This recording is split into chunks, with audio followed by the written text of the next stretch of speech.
Hello friends, இந்த வீடியோவில் நம்ம கனவா மீன் எப்படி சமைக்கிறதுன்னு பார்க்க போகிறோம். இதை தமிழ்நாட்டில் கனவாயின்னு சொல்லுவாங்க, கேரளாவில் கூந்தல்னு சொல்லுவாங்க, இங்கிலீஷில் ஸ்க்யூட்டுன்னு சொல்லுவாங்க. வாங்க இதை எப்படி பண்ணுறதுன்னு பார்ப்போம். எண்ட் ஆஃப் திஸ் வீடியோவில் இதோட ஹெல்த் பெனிஃபிட் என்னன்றதும் பார்ப்போம். ஃபஸ்ட்டு ஒரு சட்டியை வச்சுட்டு கொஞ்சோண்டு எண்ணெய் ஊற்றிக்கோங்க. தேங்காய் எண்ணெய் ஊற்றினா அது நல்லது.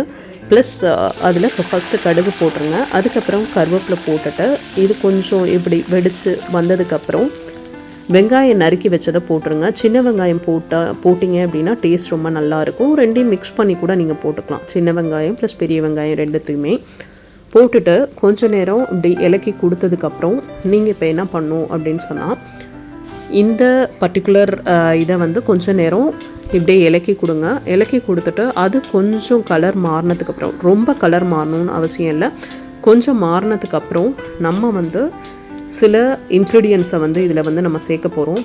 என்ன இன்க்ரீடியன்ஸ் எல்லாம் நம்ம சேர்க்குறோம் அப்படின்னு சொல்லி பார்த்தோம் அப்படின்னா, இந்த பர்டிகுலர் இதில் ஃபஸ்ட்டு நம்ம போடக்கூடிய இது என்னன்னு பார்த்தீங்க அப்படின்னா, கொஞ்சோண்டு பச்சை மிளகாய் கட் பண்ணி வச்சுக்கோங்க. ரவுண்டாக கட் பண்ணிக்கோங்க. ஒரு 2 பச்சை மிளகாய் கட் பண்ணி வச்சா கூட போதும். நெக்ஸ்ட்டு தக்காளி. நான் இங்கே ஒரு 1.5 தக்காளி எடுத்திருக்கேன். நல்லா பழுத்த தக்காளியே எடுத்திங்கன்னா நல்ல டேஸ்டியாக இருக்கும். இந்த தக்காளி போடும்போது அதோட கொஞ்சோண்டு உப்பையும் போட்டிங்க அப்படின்னு சொன்னால் சீக்கிரம் அது மேஷ் ஆகி கிடைக்கும் நமக்கு. அதனால் கொஞ்சோண்டு உப்பையும் நீங்கள் இதில் சேர்த்துக்கலாம். இந்த பர்டிகுலர் ப்ராசஸ் நம்ம பண்ணும்போது பார்த்திங்கன்னா ஃப்ளேம் லோ ஃப்ளேம்லேயே இருக்கணும், ஹையாக இருக்கக்கூடாது. கொஞ்சோண்டு உப்பை போட்டுட்டு நீங்கள் மூடி கூட வச்சுக்கலாம். ஓகேவா? அதுக்கப்புறம் இஞ்சி பூண்டு பேஸ்ட்டு, அந்த பேஸ்ட்டையும் போட்டு நம்ம நல்லா இலக்கி கொடுக்கணும். அதுக்குரிய எண்ணெய் தான் நம்ம முன்னாடியே ஊற்றிட்டோம். அதனால் அதுக்கப்புறம் நம்ம எண்ணெய் அப்ளை பண்ணணும்னு தேவையில்லை. நல்லா இலக்கி கொடுத்தோம் அப்படின்னு சொன்னால் மூடி வச்சதுக்கப்புறம் நல்லா அது கொஞ்சம் குழஞ்சி வர்ற மாதிரி வந்துடும் தக்காளி. அதுக்கப்புறம் தான் நம்ம பொடியெல்லாம் நம்ம அதில் சேர்ப்போம். ப்ளஸ் கொஞ்சம் நேரம் மூடி வச்சதுக்கப்புறம் இப்போ நம்ம பொடியெல்லாம் சேர்க்க போகிறோம். பார்த்திங்கன்னா தக்காளி கொஞ்சம் மேஷ் ஆகிருக்கிறது உங்களுக்கு தெரியும் நல்லாவே. கொஞ்சோண்டு மஞ்சத்தூள் போட்டுக்கோங்க.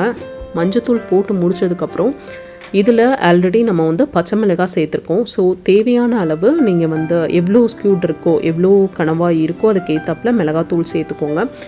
எப்போதும் நம்ம சாப்பிடக்கூடிய உணவில் உரப்பு கம்மி பண்ணி சாப்பிட்றது ரொம்ப நல்லது. ப்ளஸ் இப்போது பெருஞ்சீரக பொடி போட்டிருக்கேன். அதாவது சோம்பு இருக்குது பார்த்திங்களா, அதை கொஞ்சோண்டு எடுத்து பொடி பண்ணி கொஞ்சோண்டு சேர்த்துருக்கேன். ப்ளஸ் மல்லித்தூள் கொஞ்சம் போட்டால் போதும், ரொம்ப போடணும்னு தேவையில்லை. அந்த கலர்லாம் மாறிடும். அதனால ஜஸ்ட் ஒரு ஸ்பூன் போட்டிங்கனாவே போதும். அதுக்கப்புறம் குருமிளகு பொடி இருக்குது பார்த்திங்களா, குருமிளகு பொடி கொஞ்சோண்டு சேர்த்துக்கோங்க. அதனால தான் நான் சொன்னது, மிளகாய் பொடி கொஞ்சம் கம்மியாக போட்டுக்கோங்க. அதுக்கு பதிலாக கொஞ்சோண்டு நம்மளோட குருமிளகு பொடி கொஞ்சம் அதிகமாக சேர்த்துக்கோங்க.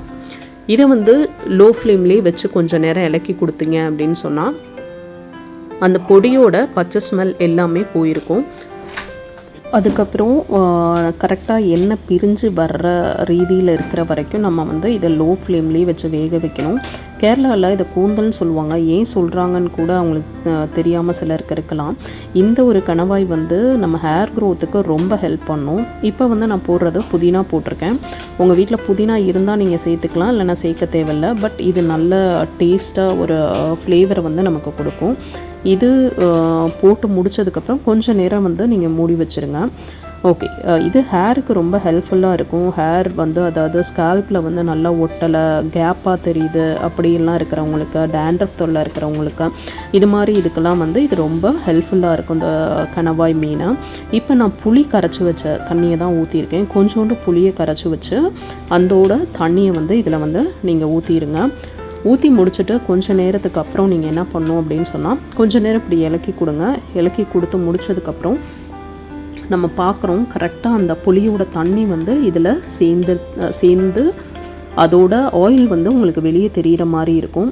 அந்த சமயத்தில் நம்ம இப்போ என்ன சேர்க்க போகிறோம் அப்படின்னு சொன்னால், நம்ம ஆல்ரெடி கழுகி கட் பண்ணி வச்சுருக்க கணவாய் மீன் இருக்குது பார்த்திங்களா, அதை தான் நம்ம சேர்க்க போகிறோம். அதுக்கு முன்னாடி உப்பு இருக்கான்னு நம்ம பார்த்துட்டு உப்பை சேர்த்துக்கிறோம். இந்த கணவாய் மீனை இப்படி பச்சையாக சேர்த்துக்கலாம். அப்படி இல்லைனா குக்கரில் வச்சு ஒரு 4 விசில் வச்சிங்க அப்படின்னு சொன்னால் நல்லா வெந்திருக்கும். அந்த தண்ணியோடு சேர்த்துக்கலாம். இப்படி போடும்போது என்ன ஆகும் அப்படின்னா, ஒரு 20 to 30 மினிட் இதிலேயே லோ ஃப்ளேம்லேயே வேக வச்சாதான் இது நல்லா வெந்து இதாகும். அப்படி இல்லைனா ரப்பர் மாதிரி இருக்கும் இந்த ஒரு மீனை. இந்த ஒரு மீனில் முள்ளே இல்லாதனால குழந்தைங்களுக்கெல்லாம் ரொம்ப பிடிக்கும். நல்ல டேஸ்டியானதாக இருக்கும். ப்ரெக்னெண்ட்டாக இருக்கிறவங்களுக்கு ஒமேகா 3 டேப்லெட்டுன்னு சொல்லி டாக்டர் கொடுப்பாங்க. அன்டில் 8 மந்த் வரைக்கும் நம்ம அதை சாப்பிடணும்னு சொல்லுவாங்க. அந்த ஒமேகா 3 கண்டென்ட் இதில் நிறையா இருக்குது. அதாவது வேக வைக்காதவங்க இது மாதிரி போட்டுட்டு இதில் தண்ணியை ஊற்றி ஒரு 20 to 25 மினிட் லோ ஃப்ளேம்லேயே அப்படியே வச்சிங்க அப்படின்னு சொன்னால் அப்படியே நல்லா வெந்துடும். நீங்கள் அதை கடித்து சாப்பிடும்போது சாஃப்டாக இருக்கிற மாதிரி இருக்கணும். ரப்பர் மாதிரி இருந்தால் இது நல்லா வேகலை அப்படின்னு சொல்லி அர்த்தம். ஓகேவா? நல்லா தண்ணி ஊற்றி நல்லா கொதிக்க விட்டு இது பண்ணதுக்கப்புறம் அப்படின்னு பார்த்திங்கன்னா இது மாதிரி வந்திருக்கும். எனக்கு குழம்பு மாதிரி வேணாம், கிரேவி மாதிரி வேணும் அப்படின்றதுனால நான் நல்லா கொதிக்க விட்றேன். ஓகே, சப்போஸ் உங்களுக்கு குழம்பு மாதிரி பதத்தில் வேணும் அப்படின்னா நீங்கள் இந்த கணவாய் மீனை சாப்பிடும்போது நல்லா சாஃப்டாக இருந்துச்சுன்னா அதோடு விட்டுருங்க. இதில் என்ன விட்டமின் இருக்குதுன்னு பார்த்தீங்கன்னா B12 இருக்குது, ஒமேகா 3 இருக்குது. இது பிரெயினுக்கு, ஹார்ட்டுக்கு, நம்மளோட மசில் அதாவது போன் ஹெல்த்துக்கு எல்லாத்துக்குமே ரொம்ப ஹெல்ப்ஃபுல்லாக இருக்கும். ஸ்கின்னுக்கு ரொம்ப நார்மலாக ஃபிஷ்ஷே ஸ்கின்னுக்கு ரொம்ப நல்லது. அதுவும் இது ரொம்ப நல்லது. ப்ளஸ் இந்த B12 ப்ளஸ் ஒமேகா ப்ரெக்னெண்ட்டாக இருக்கிற லேடிஸ்க்கு அவங்களோட க்ரோத், நர்வ் சிஸ்டம், குழந்தைங்களோட நர்வ் சிஸ்டம் க்ரோத்துக்கு ஹெல்ப்ஃபுல்லாக இருக்கும்னு சொல்லுவாங்க. ஸோ அது ஃபுல்லுமே இது இருக்கிறனால சப்போஸ் ப்ரெக்னெண்ட்டாக இருக்கும்போது சில டைம் நமக்கு சாப்பிட பிடிச்சிருந்துச்சுன்னா கண்டிப்பாக அந்த மீனை சாப்பிட்டு பாருங்கள். ஹேர் க்ரோத் இல்லாதவங்களும் இதை வாங்கி வீக்லி 2 or 3 சாப்பிட்லாம். ரொம்ப ஹெல்த்தியானது. ப்ளஸ் இப்போ நான் கொத்தமல்லி தழை போட்டிருக்கேன். கிரேவி பதத்துக்கு வந்துருச்சு. இது மாதிரி நீங்கள் செஞ்சு பாருங்கள். இதே டேஸ்ட்டு வந்திருக்கா, உங்களுக்கு டேஸ்ட் பிடிச்சிருக்கா அப்படின்றத கண்டிப்பாக நீங்கள் கமெண்டில் லீவ் பண்ணிங்க அப்படின்னு சொன்னால் இது மாதிரி நிறைய கண்டென்ட் போடுறதுக்கு எனக்கு யூஸ்ஃபுல்லாக இருக்கும். ப்ளஸ் பிடிச்சிருந்தாலும் நீங்கள் லைக் பண்ணி கமெண்ட் பண்ணுங்கள். I am waiting for your comment, all of you. Okay, so இது மாதிரி நீங்கள் பண்ணி பார்த்தீங்க அப்படின்னு சொன்னால் ரொம்ப சுவையான டேஸ்டான கணவாய் மீன் கிரேவி ரெடி ஆயிடுச்சு. இது குழம்பா வேணால் கொஞ்சம் தனியாக கூட நீங்கள் வச்சுக்கலாம்.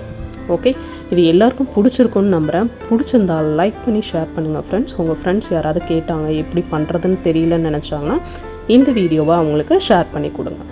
Bye friends.